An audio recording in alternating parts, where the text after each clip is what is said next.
Hi, everybody. Alexia and I welcome you back to our podcast. And today, what we're going to do is continue the series of stress on the body. But Alexia suggested that when we have too much sugar, that is also an incredible stress on the body. So we're going to have a whole series coming up on sugar and its addictive qualities and the stress on the body. So, again, we always do historical perspective. So, this was a big breakthrough to realize that sugar could actually be a drug. Oh, okay. Big realization. So, the historical perspective is the year 1500, after 1,000 years of the Middle Ages and Dark Ages, Europe opened up and trade flourished big time. And long story short, once the Americas opened up, the climate was perfect for growing sugar. Brazil, Barbados, Trinidad, Tobago, and Cuba and Jamaica, perfect climate for sugar. Why was the demand so great? Well, in short, it was so great because it is addictive. It was perfect sales, repeat orders. Okay. So is if you like a little pharmacology, it hits the pleasure center in the brain. Fancy language, the nucleus accumbens. Now let's be practical. It's not as bad as white cocaine or white heroin. Okay, that's for sure. But still, it has the quality of a drug and addiction. So that's why it's so hard to break. And Alexia told me to mention to everyone out there that it's not just sugar per se. We all know what sugar is. But if you're having too much refined starches, the flours, your pasta, your bread, guess what that is broken down to by your pancreatic enzymes? Sugar.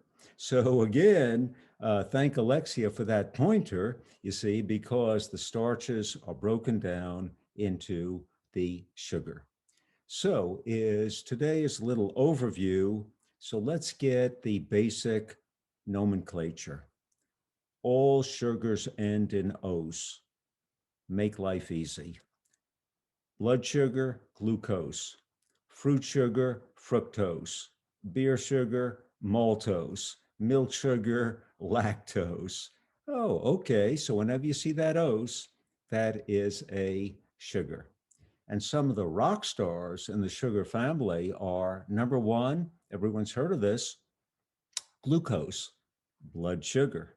And we'll be talking a lot about blood sugar vis-a-vis metabolic syndrome and diabetes.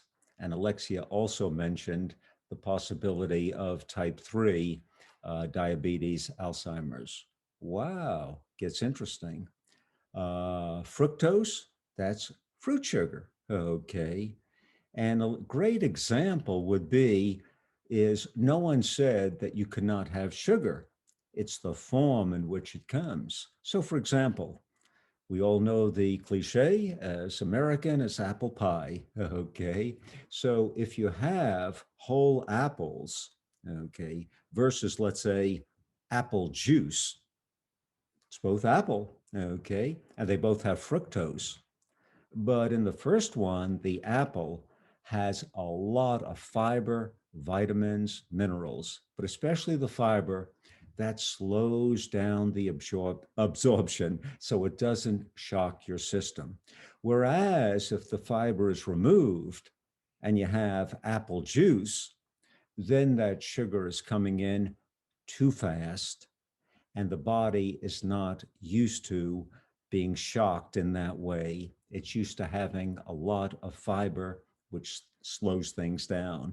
So is if you're having apples, apple, have the whole apple, okay, and not the refined juice. And then is Alexia also mentioned a real good one. And Alexia mentioned that smoothies, well, sounds real nice. I'm having a smoothie. Well, of course, the fruit smoothies are much too much sugar. But Alexia made the point that even the green drinks, which are vegetable smoothies, still have too much sugar. And the reason is that in Mother Nature is only plants have a hard outside cell wall. Animals do not.